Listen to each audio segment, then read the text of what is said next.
Hello, my name is Keshwani. That's K-E-S-H-W-A-N-I, Keshwani. We are here because we want to learn algebra. Today is our lesson number 48. Lesson number 48. We are learning right now how to add and subtract algebraic expressions. In the first 20 days of the course, we learned how to evaluate algebraic expressions. Now we are learning how to add and subtract algebraic expressions.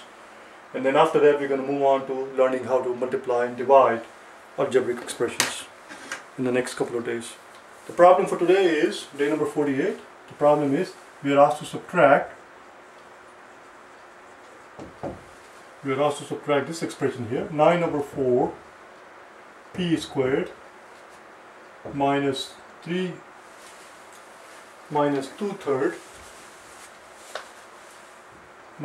third pq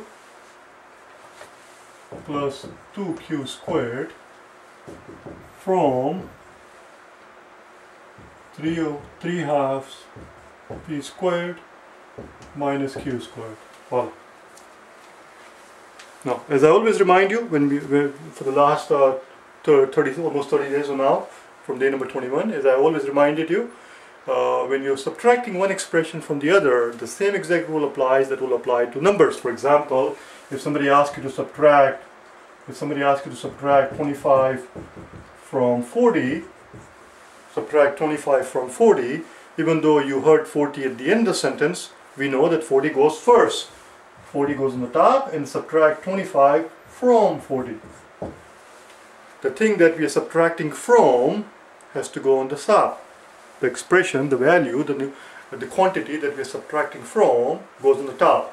This is a quantity, even though we do not have a numerical value here, but it does have a numerical value, even though we do not know it. The reason we do not know the numerical value of this expression is because we do not know what P and Q is. We are not told what P equals to, we are not told what Q equals to. Had we been told that, we would have been able to evaluate the value of this expression, just like we did in the first 20 days. That's what we learned, how to evaluate values of expressions. But we do not know the P's and the Q's, so it stays like that. But it is a quantity, and from this quantity we're going to subtract that quantity. So this quantity, the quantity that we're subtracting from, is going to go on the top. 3 halves p squared minus q squared, and then on the bottom is going to go 9/4 p squared minus 2 third p cubed plus 2q squared. Do you see a problem immediately? Do you notice a problem right away? The like terms had to be added together.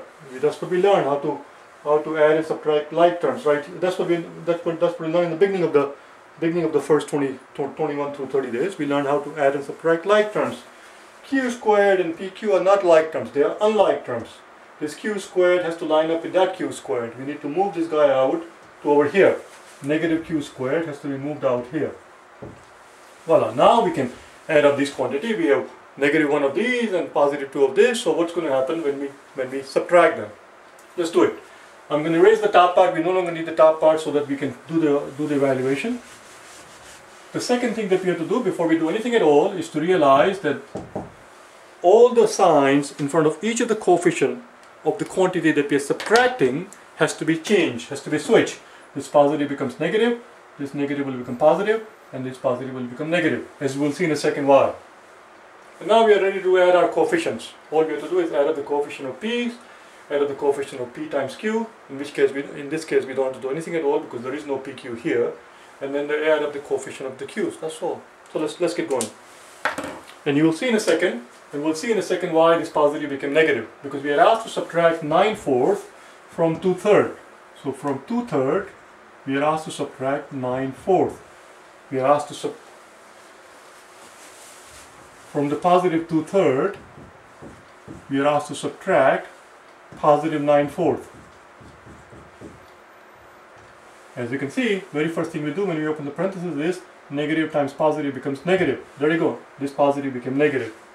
This positive here, by the time we multiply by the negative, it becomes negative. That's what we're showing here. Now we have to find the common denominator, and off we go. The common denominator, the least common denominator that is, we can find any common denominator. We can find a common denominator of 40 million, and that will serve as a common denominator. But our job is to find the least common denominator. The least common denominator of 2 and 4 is of course 4.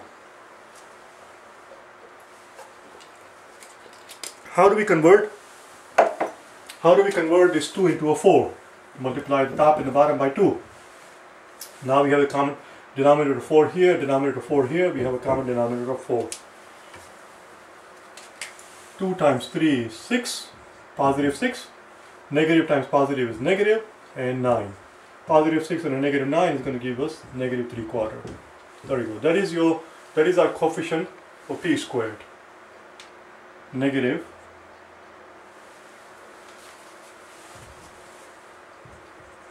3/4 p squared.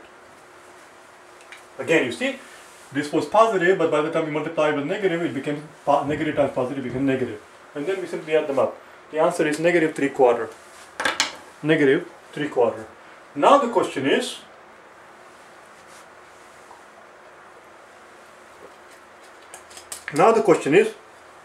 if somebody were to ask you to explain intuitively why the answer is negative 3/4, if somebody were to ask intuitively, will you be able to provide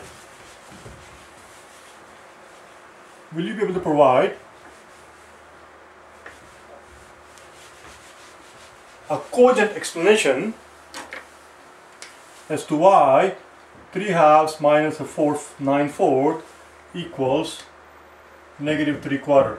I'm going to say it one more time. Will you be able to provide a cogent explanation? Cogent. Before I go any further, let's learn this word.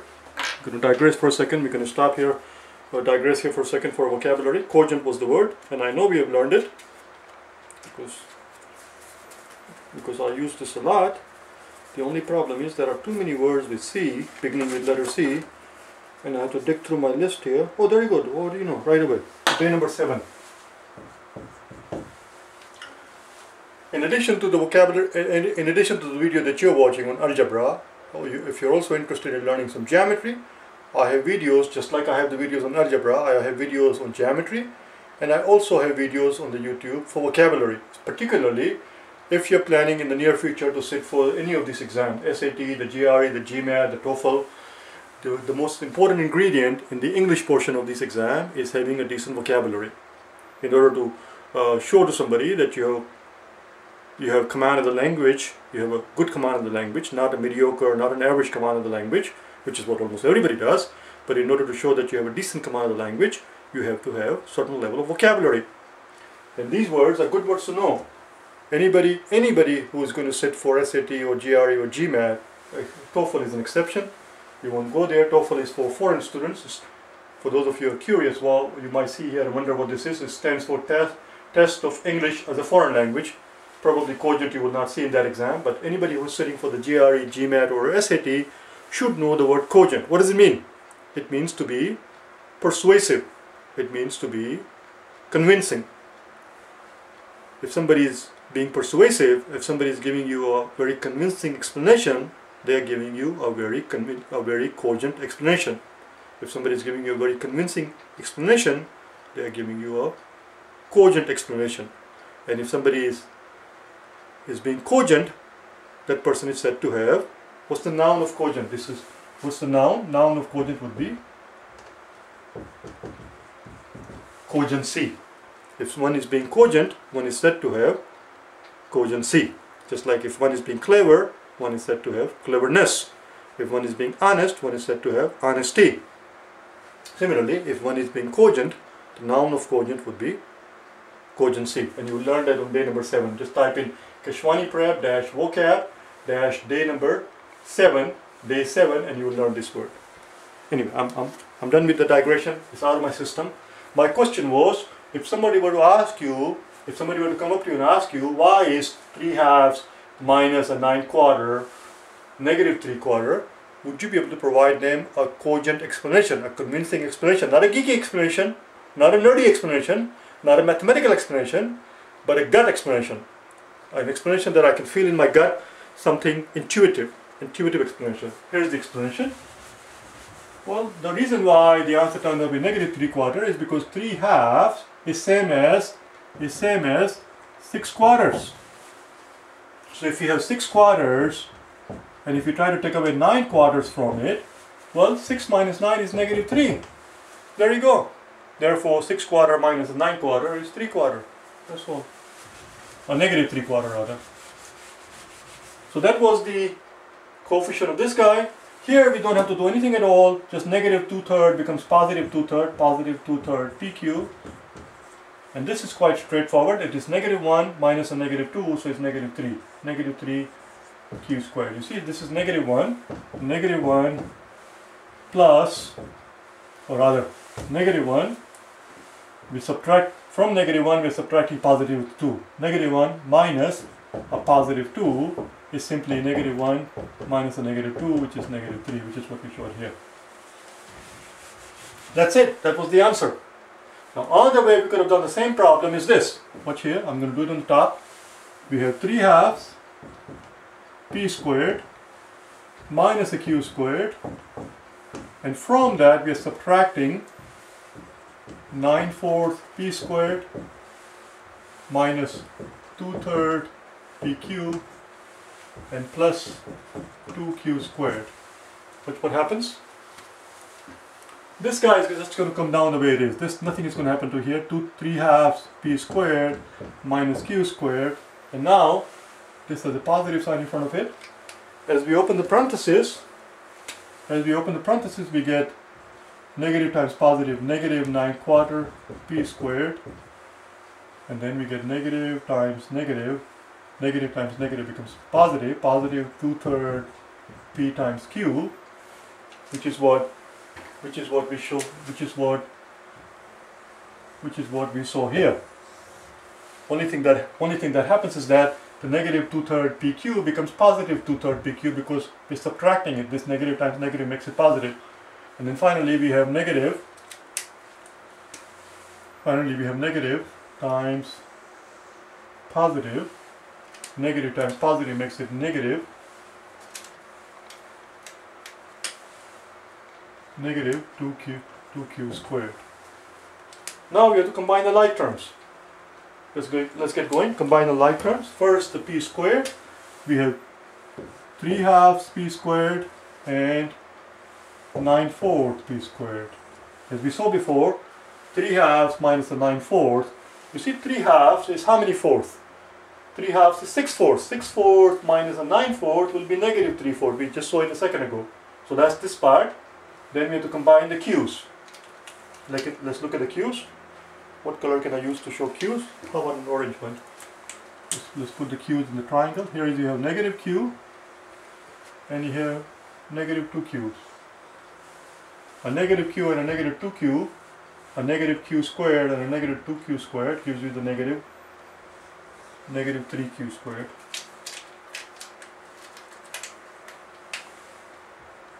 That's it, there's your answer. That's it, we are done with this problem. And that also happens to be the end of our lesson for today.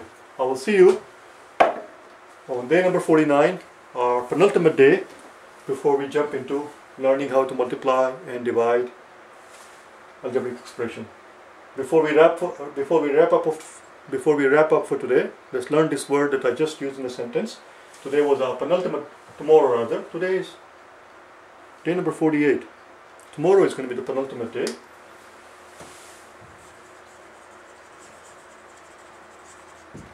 Penultimate simply means second to the last day. Tomorrow is going to be our second to the last day before we go into learning how to multiply and divide. And since I brought it up, I have to finish it. I can't just leave it hanging. In case you're curious, you can go to... These words appear over and over again. There are many words. Day number 11. Just type in Keshwani Prep -vocab-day 11 and you will find it. Okay? I'll see you tomorrow on day number 49. Bye now.